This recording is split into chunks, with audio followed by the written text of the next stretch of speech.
Tonight, I'm excited to have the chef from Almond in Palm Beach. If you don't know him, his name is Chef de Cuisine Brendan Long. And he's been there for quite a while. But every time I go in the kitchen, he's always there, exuberant, and I like that. So I asked him to do a dinner for us, and he said, yeah, I'll give it a go. So tonight, you're in for a surprise, and enjoy yourself. Awesome, thank you. Okay, do you guys hear me? Yeah, first I want to say thank you, Diane, for having us out here. Thanks for Danny for helping me, and yeah, let's have a fun night. So the first thing we're going to do, we have a little like canapé thing. We're going to start with some mini duck empanadas and some mushroom duxelle tartlets. I'm going to talk you through the sauce for the empanadas first, and then we'll, as you guys are kind of munching on that, we'll go over the duxelle. Sounds fancy, but really simple thing to make for a dinner party, for whatever, really. For the salsa, it's kind of loosely based on a Colombian salsa. Scallions, cilantro, and some garlic, a little bit of olive oil, and then some nice aged vinegar and a little salt. So first thing we'll do, we'll take some scallions. You want to clean off the root end, and then trim off any of the, how the other end can get a little weird as well. So we're just gonna kind of chop those up a little bit to help facilitate them spinning in our blender here. That was about a bunch of scallions that you would you get at the supermarket. Then we're going to do the same thing. Couple bunches of cilantro. You're going to need yellow or ugly guys. We'll pull them out. And then same kind of deal. We'll just kind of give them a little chop. If you don't chop them, they can get stuck in your in the blade, and then you're going to have a bad time. So again, chop those. We'll put them in the blender. A little bit of garlic.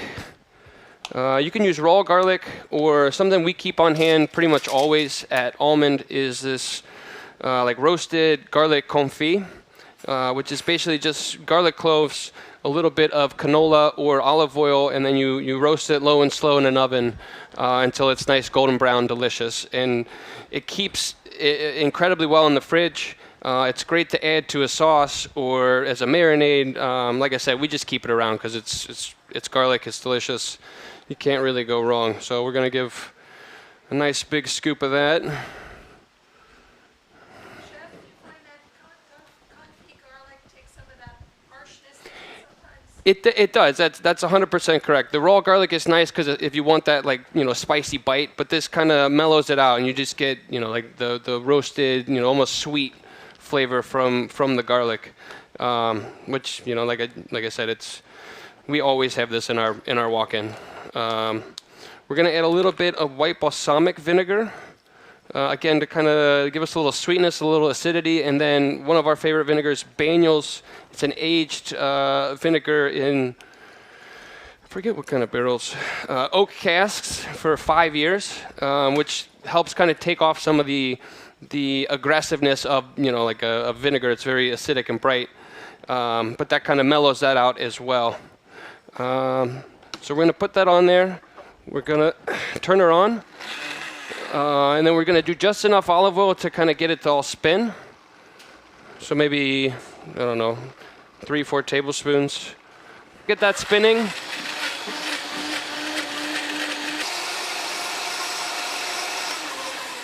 And that's it. I mean, it's, like I said, super simple, really delicious. We're going to add a little salt because I forgot.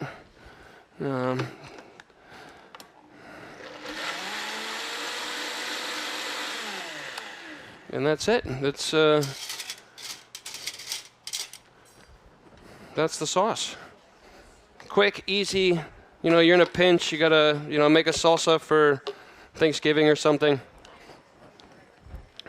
It's good. It's delicious. It's fresh. Danny's grabbing our empanadas and tartlets out of the oven. So while he does that, I'm going to kind of talk you through the duxelle. I know it sounds fancy. It's a French word. There's an X in there. it's roasted mushrooms. So when we do our roasted mushrooms, we take them, we clean off the little woody part down at the base of the stem. Sometimes when you get them at the supermarket, that's already been cleaned off. My kind of thought process there is if I can squeeze it and it's squishy, you're good to go. If you squeeze it and it's firm, just trim it off and get rid of it, because it's better to be safe than sorry and not have to try to fight it when you're eating. So yeah, we'll trim off the stem. We'll kind of chop them.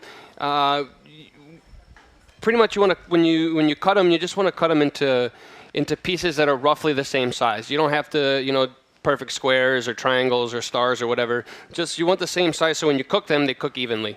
You've trimmed them, you've cut them into pieces so they're the same size. You're going to roast those in a hot saute pan with like a neutral oil, a canola, we use canola, but you could use like a grapeseed oil or any high smoke point kind of neutral oil. Get a little bit of color in the pan. Then you will, after you get the mushroom starts to get a little color, you'll throw in some thyme, some garlic, and some shallots, and cook that through. Then I have butter on here as optional.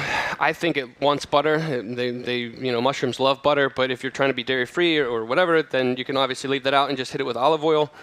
And then once the mushrooms are cooked through, they're tender, we hit it with a little bit of sherry vinegar, and then it comes out of the pan. Once that's cooled down, we'll put that in a food processor, and then I usually add a little more of my trusty, garlic and oil, just until it spins.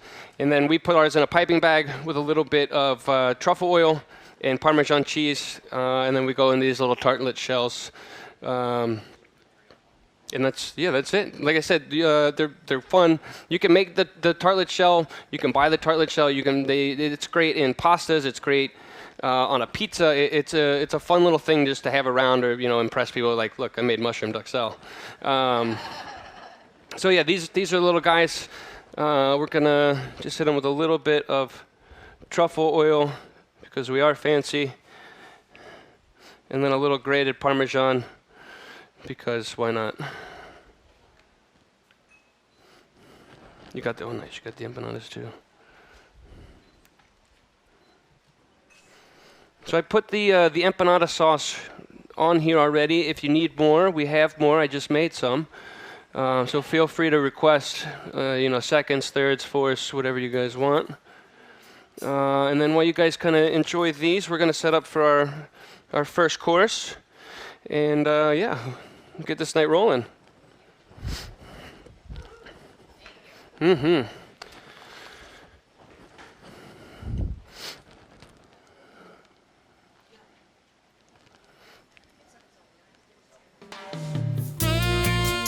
Yep. Forget I have a microphone.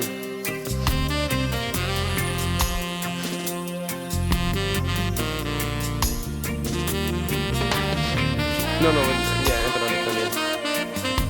Tres. Three. Forget I got the microphone.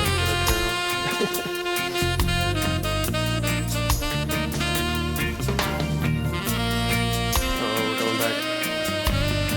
In the kitchen, rocking on the phone at Kai's Music Garden. And then there should be one plate of one, right? Perfect. Yeah, what do you guys think? It's okay? It's okay, cool. So that's our start. So our next course is a little kai lettuce salad with some avocado, some yellow wax beans from kai, an 8-minute egg, and then the green sriracha goddess dressing. So that's our take on a green goddess. So to start, we'll kind of touch on sriracha. That if you guys notice, there's a little dropper with a green sauce in there. That's our green sriracha that we made at the restaurant.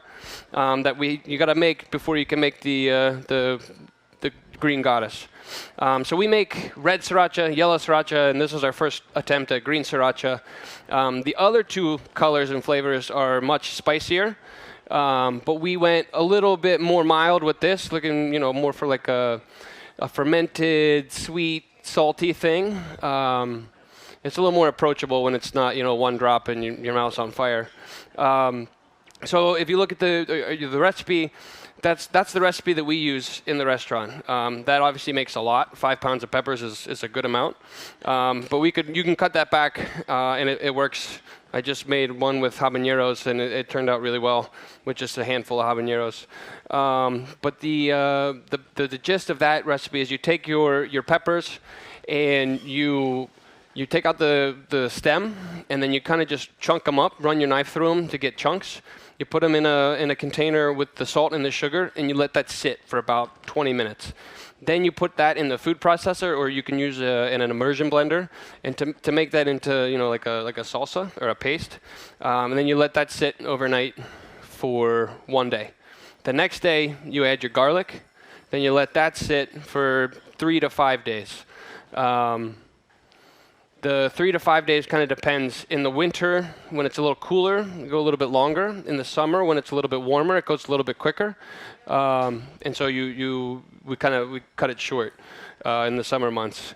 Once you've done all that, you'll put it through a colander or a food mill, because you just want the sauce. You don't like the seeds, the guts, all that stuff. You want that to stay on the other end of the straining process. Then what we have left over is the beautiful spicy sauce, or in this case not so spicy sauce. But the other pro move that's not in here that we do at the restaurant is that we then take all of those spent chili guts, is what we call them. We take those and we dry them out, and then we make our own sweet chili sauce, which we'll see later in this evening. Which is a great way to utilize a product. It's delicious. There's flavor there. You just spent a week making this thing. It's kind of a shame to throw away a piece of it. So yeah. Anyways, you lay that out. You let it dry, and then I don't remember if I put that recipe in here. If I didn't, email me and I'll send you our recipe because it's pretty banging. But that's the green sriracha. So that's the beginning. Our first step of the green goddess. So this is an aioli-based or mayo-based dressing. So we're gonna put a couple of cups in there of that to start. You can use, Hellmann's if you want. You can get an olive oil one. You can get a vegan one. As long as it's a creamy thing, that's what we're looking for. So then we're gonna add that green sriracha that we just talked so much about. We're gonna add a little bit of that. Obviously there's measurements here, but I'm kind of an eyeball guy. I did some, I cheated a little bit. I brought some pre-chopped herbs, but that's just dill and tarragon. They're nice soft herbs, kind of delicate. So you don't want to go too crazy with them, but you also need to make sure you get them in there, because otherwise you won't taste them at all. The last piece of this puzzle, so to say, is it says lemon juice and olive oil. We have a lemon citronette that we make that's really delicious. And while I was making this dressing, a couple days ago, I was like, well, let me try that. Let me throw that in there and see how that works. And it's another super simple dressing you can make if you do your homework and you make your srirachas, because those will be good in the fridge for 3 to 6 months. They're a fermented thing that, as long as you keep them in the fridge, they'll be okay. So that you just whisk it together, and there you've got your beautiful green goddess.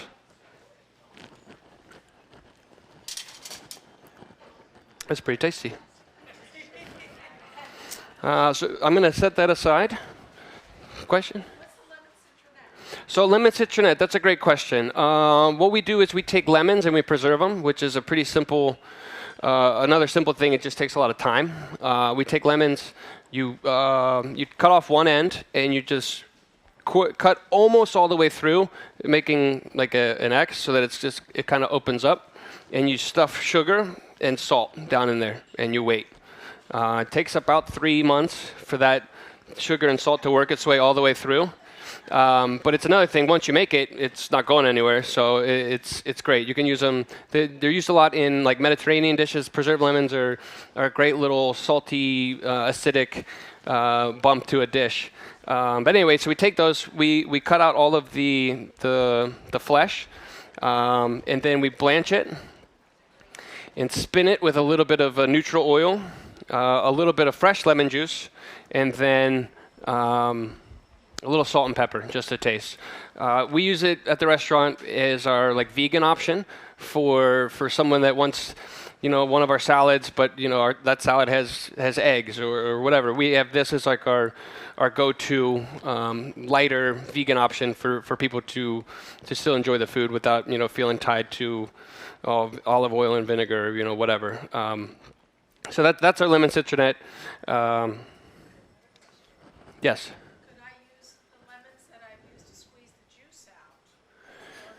No, unfortunately, you need the whole thing, because what happens is as you add the salt and sugar, it starts to pull that moisture out, and eventually those lemons will be under like a lemon brine, essentially, which is what you want, because then that brine is what helps kind of preserve the rind, which is what you're looking for, is the rind of it. So yeah, unfortunately, no, you can't, because you need the juice.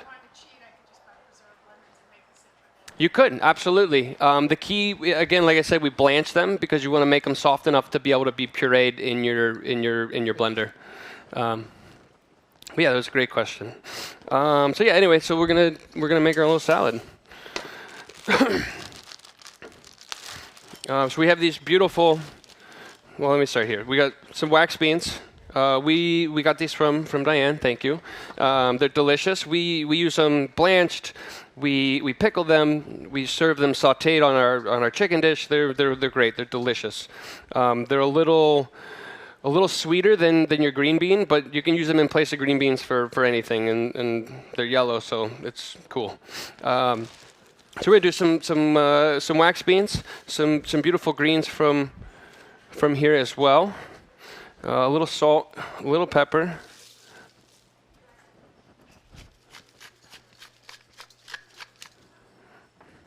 A little bit of our fresh green goddess dressing.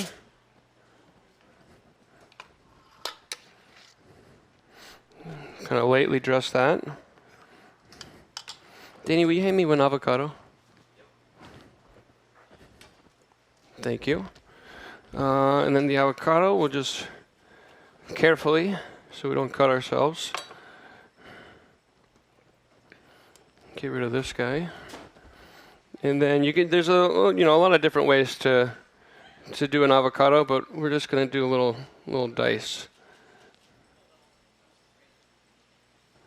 Like that.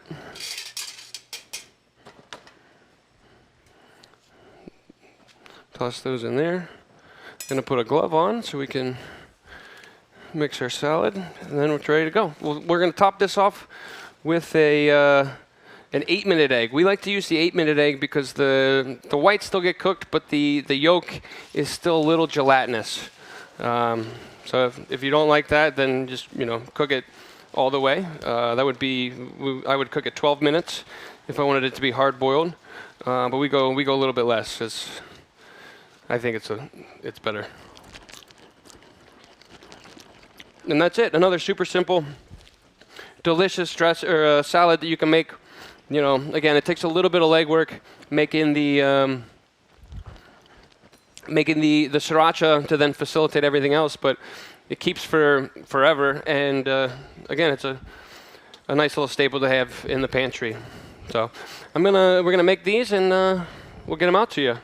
Yeah, absolutely. The lemon citronette is preserved lemon that you cut the flesh out of the lemon. So if this is your lemon, right, you're gonna cut out all of the innards, and you just have the peel. And as close as you can, take all of the pith, the white part out, because it'll end up being bitter.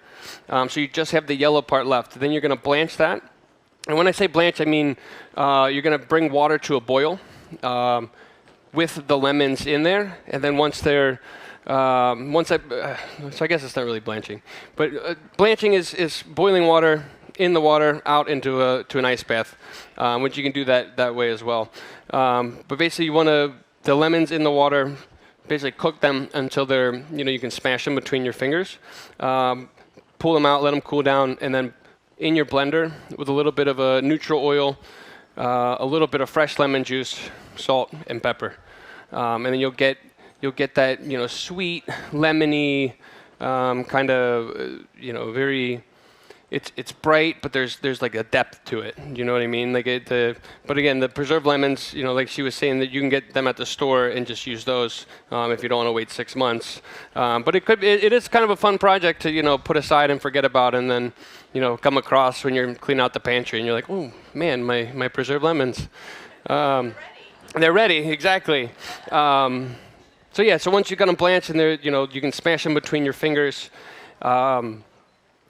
That's when you put them in the blender, and just enough oil to get it to spin, and then lemon juice until you get the right consistency. Absolutely. And again, if anyone has any questions at any point, just shout them out. I'm sure I'm missing things, or if you need me to go slower, if you want me to go over anything again. At pre-service, I'm often told that I say everything too fast, and the servers can't write it down. So I'm used to being told to slow down, so you're not going to offend me. All right, so we're going to mix these salads.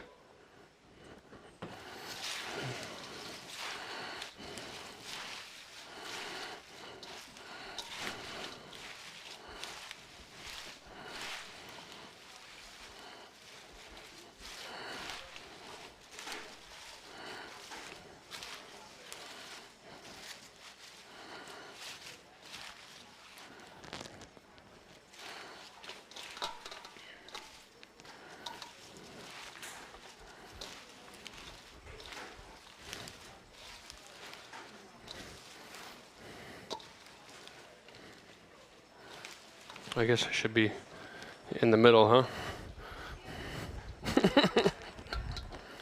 So this is my first time doing a demonstration dinner. So if I start veering off course or going somewhere else I shouldn't be, and I'm not on camera anymore, just holler at me. So I'll move back in the middle. All right, so we're gonna give this a taste.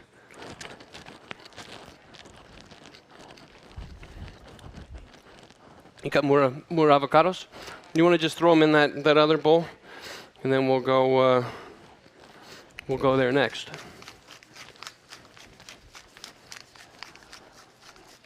So a little cracked pepper, a little bit of salt. Give that another mix. Go ahead and put those in there, and then if you want to grab some more of the green goddess out of the fridge. And we can start mixing that guy, and then I'll start plating this one. And maybe I'll mix that one, and you start plating this one, Danny.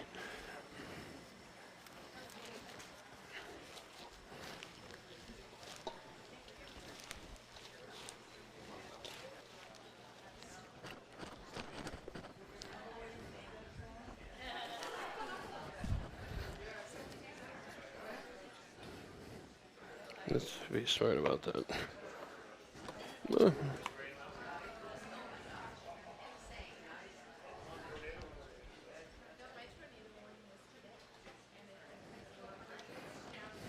Yeah, nice. The dressing. You want to grab me that and then start plating this one?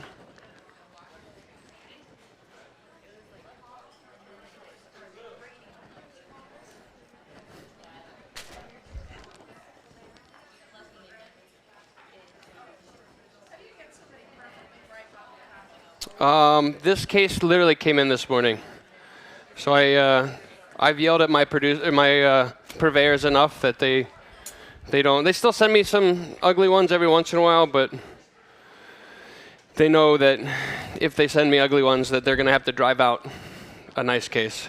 So they've made a point to make sure ours are pristine. But yeah, these are a fresh case, so that's the secret. Yeah, I mean, when I'm at the store, you give a little squeeze. You don't want it too firm, you don't want it too soft. Sometimes it's as much about luck as it is about the right feel. Because I've gotten avocados and I've like, oh man, this is going to be perfect, and I cut it and it's there's brown halfway through it. When that happens, I just I know I'm having guacamole that day. It's about all you can do. All right, Danny, you want to trade me? I'll start plating, and I'll mix this guy for everybody, and then I'll come over there. And so when I'm mixing greens, you want to, obviously a little salt, a little pepper, but you want to be gentle with them. They're greens, they're salad greens. They can bruise easily, and so you just want to kind of move them around. Make sure there's no leaves that you don't want in there, just leaves that you do want in there, and kind of get everything coated with the dressing. Here we are, we're back. There's a bunch of different ways to cook eggs. You can ask 10 different chefs and they'll probably tell you 10 different ways. The way we do it is the water is at a boil, you add the egg, start your timer. When your timer is over, you pop it into ice water. That's whether you want it to be hard boiled. I would cook it for 12 minutes. If you wanted it softer, you could do it for, I've done it at 6 minutes for ramen or, and then anything in between. Kind of anything below 6 minutes, it starts getting weird and hard to peel. But anywhere between 6 and 12 minutes is the move. Get a piece of everything and try it out.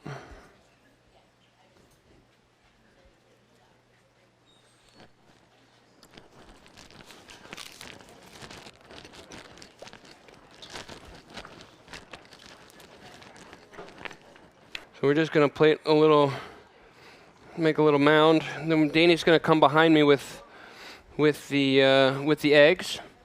Then we're going to finish it with some shaved radishes from one of our other friends, Liza Holman at Holman's Harvest. She's down in Loxahatchee. She's great. She's another local friend that we get vegetables and stuff from.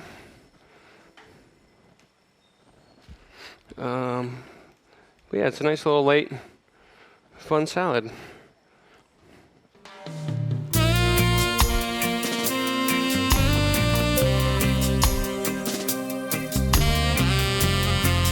Kai's Music Garden. We use just a Cambro, which is like a big Tupperware thing. They make special fermentation rigs, which we use for kimchi. But I haven't noticed a big enough difference just using like a big plastic Tupperware to put it in any. Yeah, sealed. And that one I start outside the fridge for the first week or two, and then once there's enough of a brine, I put it in the fridge. We don't go through, like I like to do large batches, and we don't go through it quick enough to let it sit out. It also gets really hot down here in Florida. I'm not from here, so there was a bit of a difference. Yeah, a little bit. The warm winters are nice, but the hot summers they're hot. I'm from Cincinnati, Ohio originally. I moved here from Arizona. I moved here to help open a restaurant in the spring of 2020. Yeah, so it's actually kind of a funny story. I moved here to help a buddy out. I got a job working at Almond as a line cook, just to kind of bridge the gap from when I moved here to when I would help open that restaurant. My buddy's restaurant didn't end up opening until 2 years later, and I had to have the tough conversation with him that, like, listen, I really like Almond, and they've offered me a job as a chef de cuisine, so I think I'm going to stay. So yeah, that's kind of how I found Almond, It wasn't planned. It kind of just happened, but I'm happy that it did.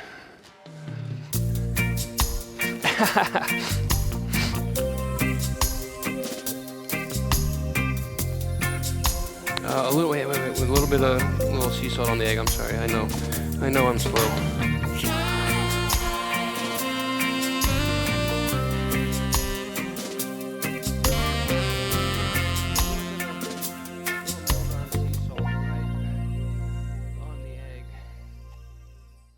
So we're going to do that. We're going to it's kind of a take on shrimp and grits because rice midlands.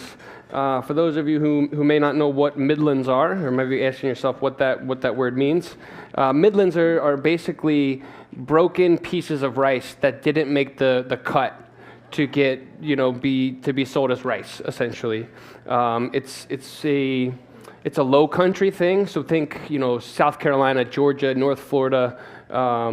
What they used to do back in the day is it used to be the leftovers that would get fed to the help or to the staff or whatever. But in our kind of reclaiming all of those things, like chicken wings used to be thrown away and lobsters were served to the poor people. We've kind of like come full circle, and now these things are sought after. Which is it's crazy to me that they literally used to throw chicken wings away. But so rice midlands, we get them from Congreve and Penn. It's like a rice. They do a whole bunch of stuff, but they're out of North Florida, and we use their rice at the restaurant. I've been talking to one of my reps. I found out they had these, and I was like, "Oh, this is so cool!" I used to do when I lived in Louisville, Kentucky. We had a rice grit thing on the menu, and that's how I learned about them and kind of found out about them. So it's somewhere kind of between risotto and grits or polenta. It's kind of like meeting in the middle. So that's what's going to go on kind of on the bottom of the plate. Some beautiful arugula from here, and then kohlrabi chow chow. It might be a couple words that maybe don't seem like they go together, but they do. Kohlrabi is it's a beautiful vegetable we got from here. It grows under the ground. It's kind of like a potato apple turnip thing. It's got a really nice texture. Similar to like a potato kind of apple. You can julienne it and cut it really thin and serve it raw on a salad. You can shave it, you can roast it, you can boil it, there's so many different things you can do with it. But it's kind of a lesser known vegetable that we're trying to give a little shout out to. Chow chow is another kind of southern dish. If you guys didn't catch the drift that we're kind of rolling with this dish. Chow chow is something, there's kind of two big delineations. There's the southern style and a northern style, but both styles are basically the leftovers. When they're done harvesting the things that didn't make it into this or didn't make it into that, they basically would take them and make them into like a relish. And preserve it. What we did is we took the kohlrabi, we cut it into nice little squares, and then we hit it with salt to kind of pull out extra moisture, and then let it sit overnight, and then we added ginger, bell peppers, some wax beans. I think that's all I put in there, and then we pickled that with a little bit of vinegar, sugar, and then a little bit more salt. So it's kind of like a little relish, sweet with a little bit of heat. But it's like I said, this just kind of skews towards my experience cooking in Louisville, Kentucky. So I think you guys can see this camera. These are the rice midlands.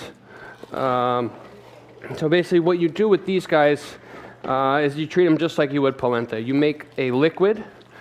We use a little bit of milk with some herbs and onion and garlic, and we steep that in the liquid for about a half hour. You can go a little bit longer, but in my experience, the longer you go, you're not getting that much more flavor. So we kind of stop at the half hour mark. We strain out those things. You can put them in a sachet, which is just a fancy word for like a little pouch made with cheesecloth. But you pull those out, and you want your liquid to be nice and warm, and then you add your midlands, and you put them in there, and then it's one of those things you got to commit to it. Once you put them in there, you're stirring those for the next 30 to 45 minutes. because you'll see it just soak up that liquid exponentially. I always have a little bit of liquid reserved on the side.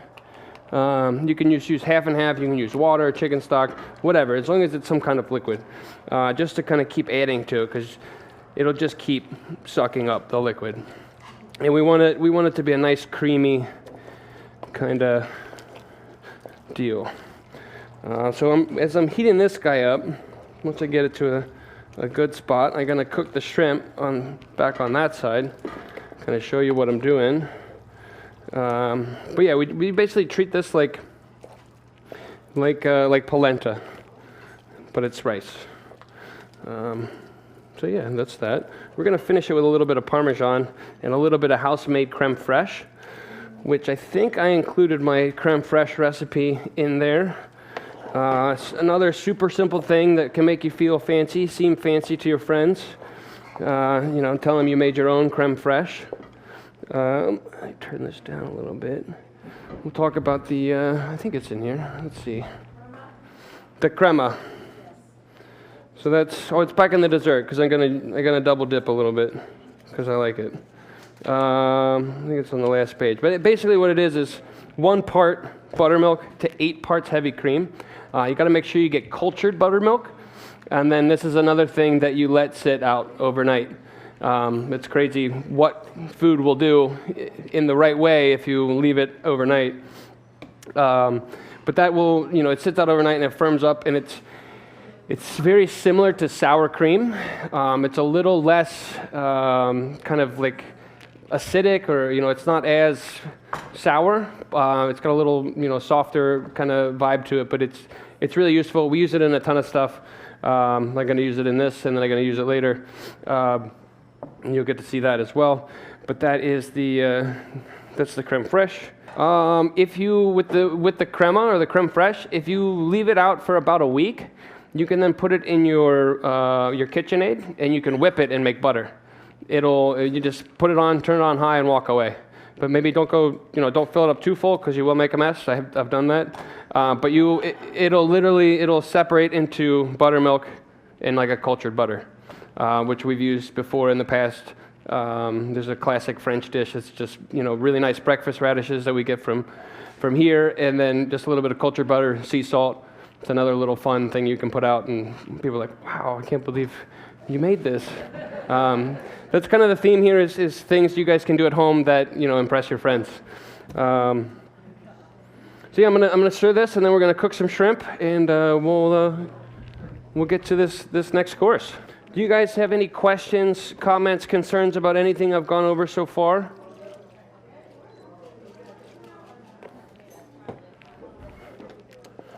Okay, there was a mixed bag of responses there.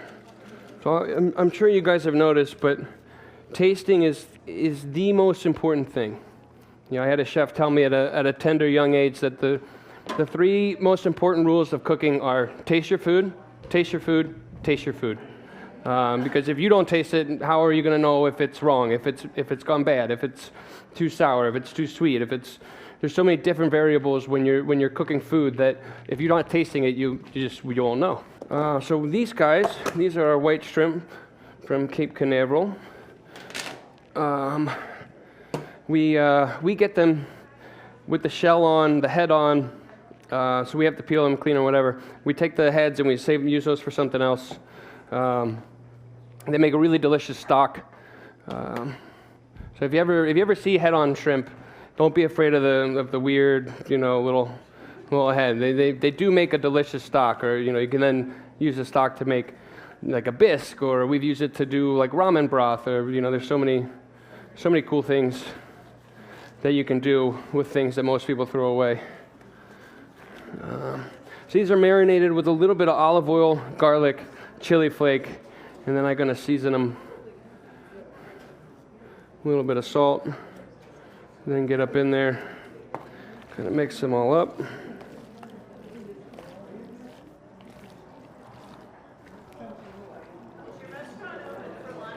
We're open for lunch and brunch on the weekends. Not to brag, but I think we're the best brunch on Palm Beach Island. We try to do as much as we can in-house. So we make our own pastrami, we make our own chicken sausage, we do our own chorizo, we make our own Canadian bacon. There's not much that we don't try to make. So yeah, again, I'm a little bit biased, but I think we got the best brunch on the island. You're allowed. We're brunches 11 to 3, Saturdays and Sundays, and then lunch is 12 to 3. And then from 3 to 5 every day we have what we call the in-between skis, which is like your happy hour. Some menu items from lunch, some from dinner, some that aren't on any other menu, and then half-price drinks and whatnot. So once we've seasoned these guys, parsley, just a little bit of parsley that's been chiffonaded, chopped nice and thin, and kind of mixed with it. We're gonna do 4 shrimp. I think it's just shrimp.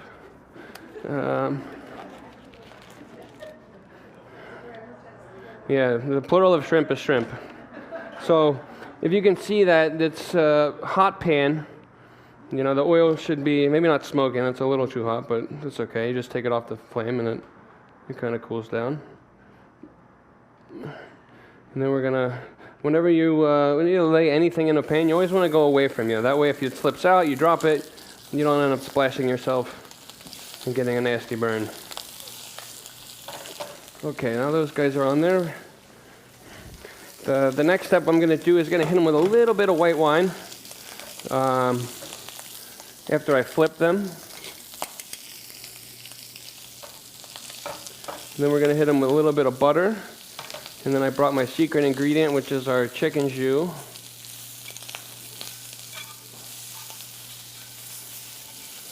So we hit that, and I'm going to hold it off the flame because it's going to want to kind of flare up.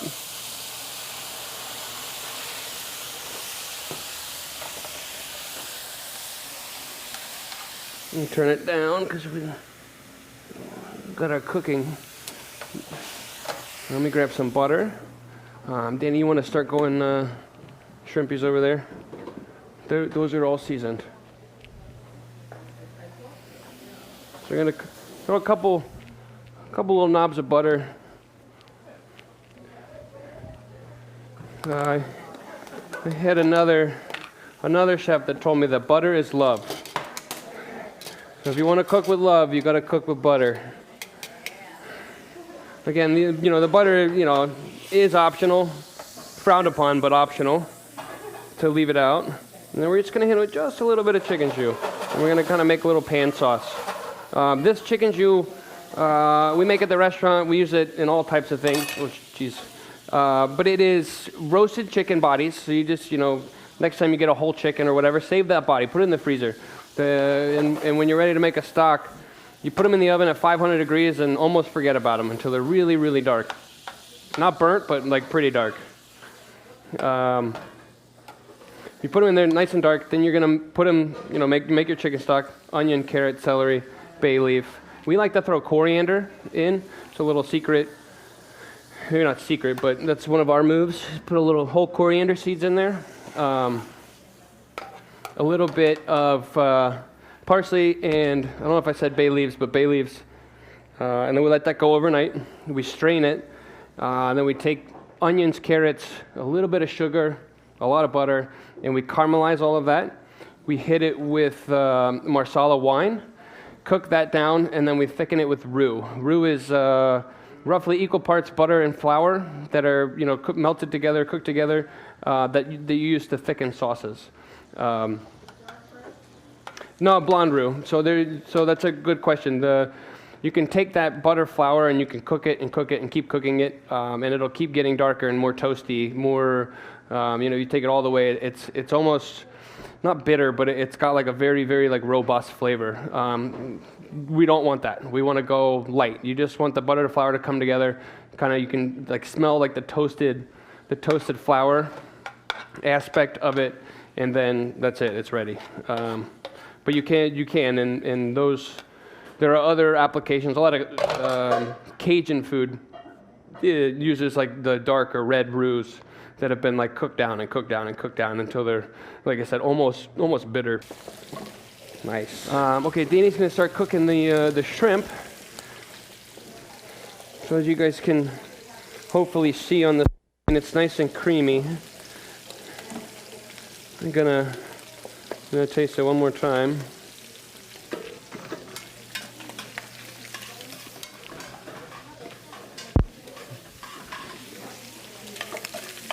A little salt.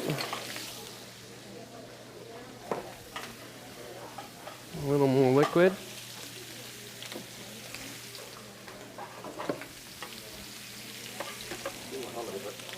Yeah, cook them all. Yeah, yeah. You want me to put this on that one? You're just gonna you make it work? Oh, jeez. Me and this. No, I don't need that. That's all you, baby.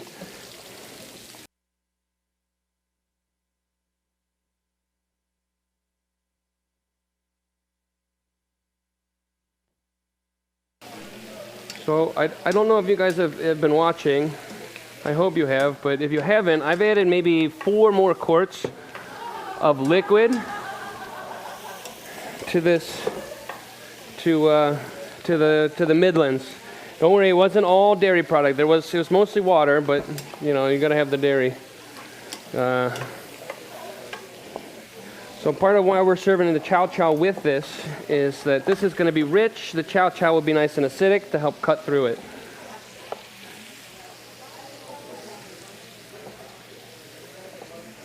And then I'm going to fold in the arugula right before I go to plate, just to give it a little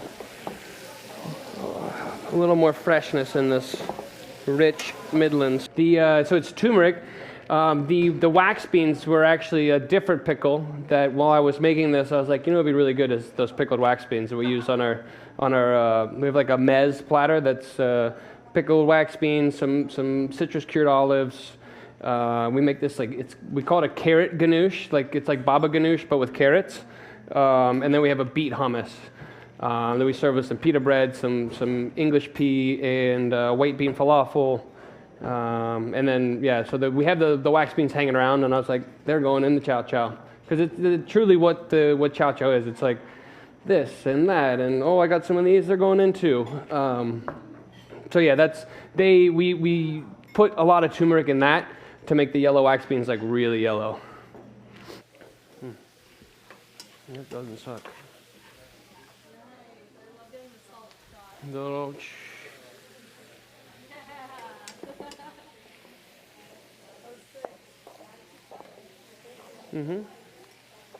Okay, I think we're ready there. Yeah.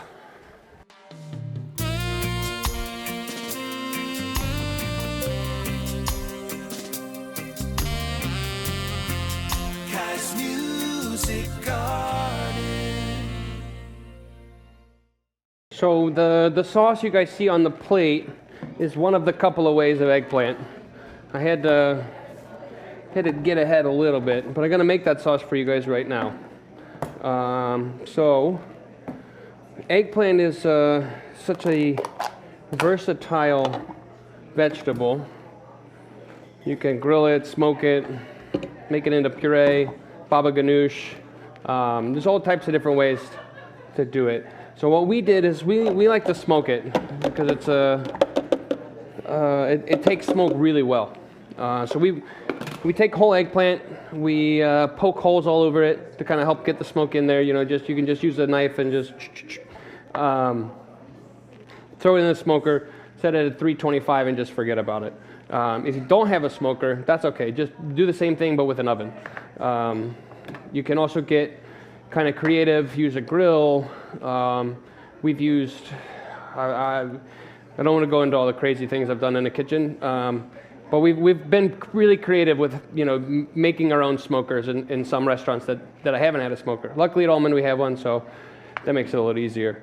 So anyway, we smoke it, we peel it, we get rid of some of the seeds. You don't have to get every single seed, but they can be bitter, especially after you cook them. So we try to get rid of as much as we can. So we're going to put these in the blender. It doesn't need to be like super smooth, but you want to get it to spin. That's the big thing. I don't know if you can kind of see that, but it's spinning. I don't know if you can hear me when that's running. But basically, the gist of what I was saying is that it doesn't have to be a perfectly smooth puree. You're not necessarily looking for baby food, but you should get it to spin. Once you do that, we're going to take it out of the blender using our handy dandy spatula.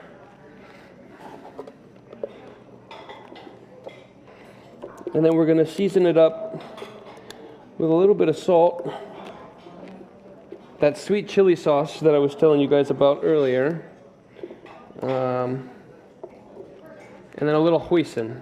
The hoisin adds a little umami, a little sweetness to kind of balance the spicy sweet chili. If you haven't made your own sweet chili sauce, the store-bought will do. It's obviously not as good, but you got to get by with what you got. But this is when you make a sriracha, what you have left is these chili guts. And in restaurants, it's all about using every piece of everything, so that when I ask Jefe for a raise, he says yes. So we make sweet chili. We use it. One of our side dishes right now is hand crushed potatoes with sweet chili sauce and a little bit of our yellow sriracha mayo. And it's something I snack on. You can tell anybody who's tried them, they're all about them as well. But it's essentially a byproduct, essentially garbage that so many other people probably throw away. We make something delicious. So anyway, so I put a little bit of that in there. You want to be careful because it is pretty spicy. If anybody wants to try it with this round, please let me know. I don't have a ton, but I don't plan on taking that home with me. So anyway, we're going to mix a little hoisin, little sweet chili, and then that eggplant, the smoked eggplant puree, and that's what you're going to have on the bottom of the plates for the brisket. You want a little texture is good. A little chunk is better than super smooth. So that's that move. So you guys didn't miss anything. Then I want to talk a little bit about yakitori. That's another one of our workhorse kind of sauces. Yakitori is a Japanese word. It literally means grilled bird, I believe, and it refers to the grill, like grilled skewers, essentially. A yakitori restaurant is all about little grilled skewers that originated with it being just chicken that was grilled, but it's since you put everything and anything on a skewer these days. So what the sauce is essentially they would collect all of the drippings, add a little soy sauce, a little sugar, a little chilies, and then you would dunk your skewer in that, and then it would go back on the grill. So it's like a sweet soy, kind of move. We use it all over the menu. It gets added to things, a little sweetness. We're going to glaze the carrots in it tonight, and we're going to toss the eggplant in, some just whole roasted fairy tale eggplant in it as well. It's another fairly simple but time intensive process. You take 4 cups of sugar, 2 cups of mirin. Mirin is a sweetened rice wine that you can find at most specialty markets. So 2 parts sugar, 1 part mirin is the way I remember it. When we make it, we make much larger batches. But you combine those and you reduce that by half. Now after you've reduced it by half, you're going to take that off the heat and add your soy sauce. There's 2 reasons. If you don't take it off the heat, the soy sauce will get bitter. And if you've chosen a vessel that is too small, it will boil over. I have done both of those things more than once. The latter is no fun because it's a hot, sticky mess, and yes.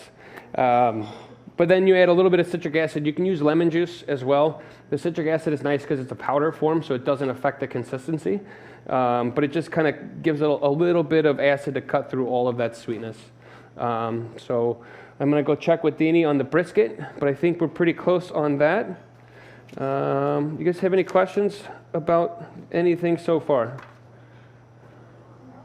Feel free. I mean, I'm here all night, so if you have questions, now's the time.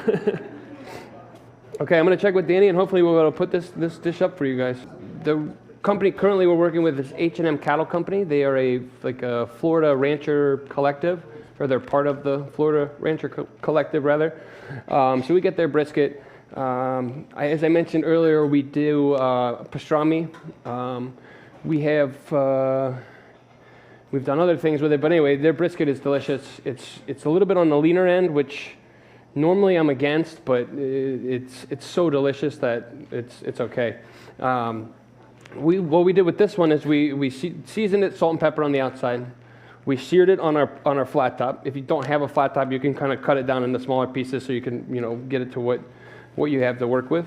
And then we pretty much go kind of classic braise with one exception. Instead of red wine, we used white wine and a little bit of mirin and a little ginger. So when I say classic braise, I mean onions, carrots, celery, bay leaves, salt and pepper, and then red wine would be normally what I would do with beef. But with this one, since we're kind of going a little Asian persuasion with the flavors, we went white wine and mirin, and then braised that for about 3 to 4 hours, or until it's tender. Some briskets will take longer, some will take less time. So for the carrots, I compressed them in the back bag with a little bit of orange juice, and then this Hadaya spices. I don't know if you're familiar with him. I love Driz. He is the man. So he's got this smoked Asian rub, barbecue Asian rub. I forget what the name is, but it's like a smoked Asian rub with I think it's got lap song tea. It's really, you used to put it on a duck dish because it just wants to go with duck. The flavors are amazing.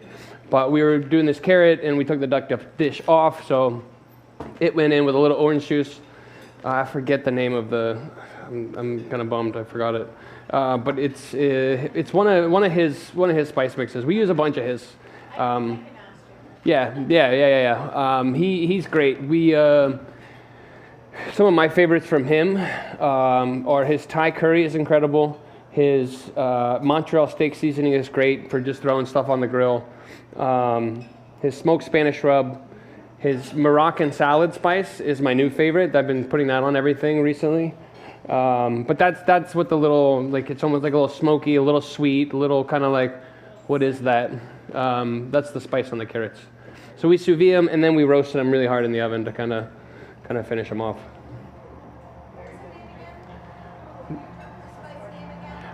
It's Hadaya, Hadaya. I think is how you spell it, right? That's.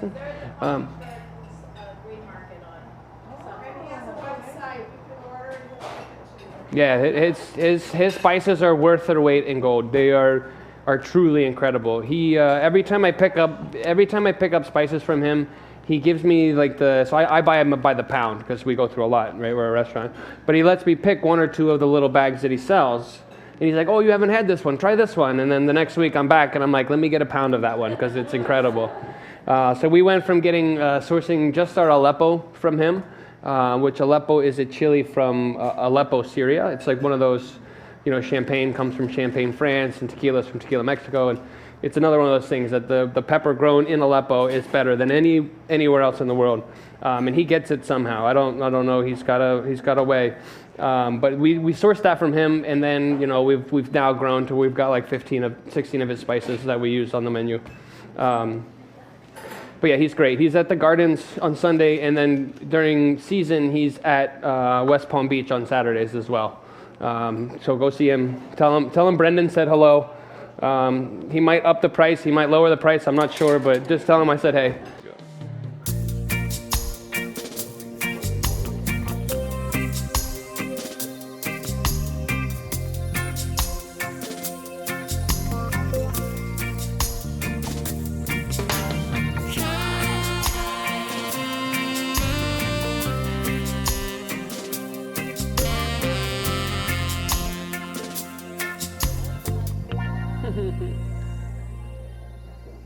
Definitely going to be some leftovers. Okay, guys, let's talk granola. We have the actual granola. I just can't walk you guys through step by step, but we can talk through it. It's doable. So there's your recipe. That's a half batch of what I do in the restaurant. So if you want to cut it down even more, I highly recommend, but it also freezes really well. You can make a batch, stick them in, in these little pint containers, and then stick them in the freezer, and you got granola whenever, homemade. For the nuts, we often use pistachios, cashews, almonds, but if you have other nuts and you want to substitute, that's okay. It's just 3 cups total nuts. Same with oats. Whatever oats you want to you use. I mean, I think we have the Quaker oats. The honey and the butter, you're going to melt the butter and fold the honey in, and then you're going to do the nuts and the oats tossed in that butter. You're going to put that on a nice thin layer on a tray, and you're going to toast that in the oven until it's GBD, which is golden brown delicious. Once that comes out, you let it cool. Then you're going to put your dried fruit. And again, we use golden raisins, dry papaya, dry apples, mostly because we use those things for other things, and so we have the trim and we dry it out ourselves. But feel free to use whatever whatever dried fruit you want. You want to do dried mango, you want to do craisins, whatever. Get crazy. We also like to throw a little bit of shaved dry coconut when we can get local coconuts, which is surprisingly easy, honestly, in Florida. That is something I would never have thought about, but they are just literally everywhere. So when we can and we have the bandwidth to process them, because the processing them is the hard part, we'll shave it, we'll dry it, and we'll toss it in as well. And then, like I said, once it's cool, you pack it up, you stick it in the freezer, and it's good for 6 months. So for our final course, we want to keep it a little bit lighter. So we just did some crema, some yogurt, kind of mixed together with like a dash of vanilla, and then some local fruits. Unfortunately, the dragon fruit aren't local, but they're cool and delicious, so I threw them in there anyway. So we have some mango, some star fruit, and then the crema on the side, and then we're just gonna hit it with a little bit of granola. Like I said, we kind of ate a lot today, so I wanted to keep it light and fresh. And there it is. Again, this is delicious for brunch, for breakfast, anything. Put it out for a salad for a holiday. Simple, quick, delicious. But yeah, I'm gonna finish the rest of these, and then you guys can enjoy them.